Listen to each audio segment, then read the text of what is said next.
It might not be game over for one of the largest video game high street stores after all. A venture capitalist firm is taking over part of the Game Group after it went into administration on Monday.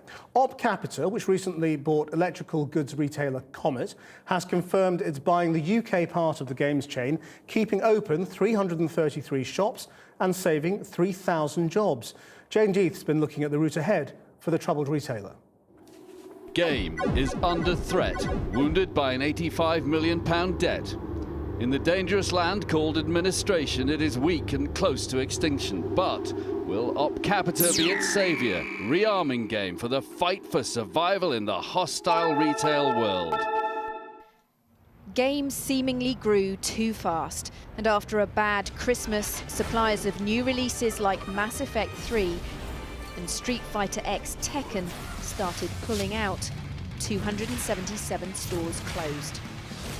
Today it's been confirmed that specialist retail investment firm Op Capita has created a company called Baker Acquisitions and picked up Game for a secret, probably nominal, sum. It means 333 remaining shops and 3,000 jobs are saved.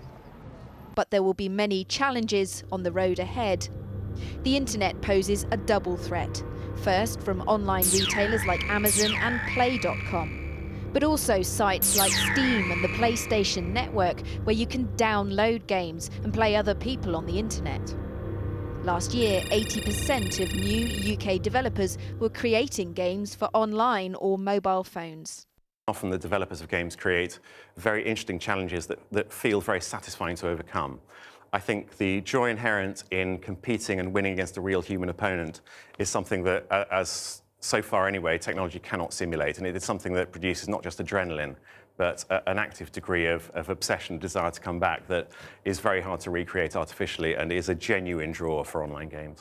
And with competition from supermarkets, traditional stores often cut game prices by 40%, only 3 months after release. But still, Op Capita sees value in games' position on the high street.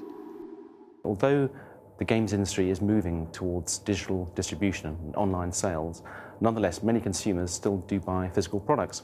So for the most recent data we have available, around about 60 million games were sold in 2010, which is one for every man, woman and child in the UK. So although that market is declining over time, it's still very significant at the current time. So you can see why Op Capita would find game very attractive in many ways. Because gaming is not completely virtual yet, people do still buy new releases from shops.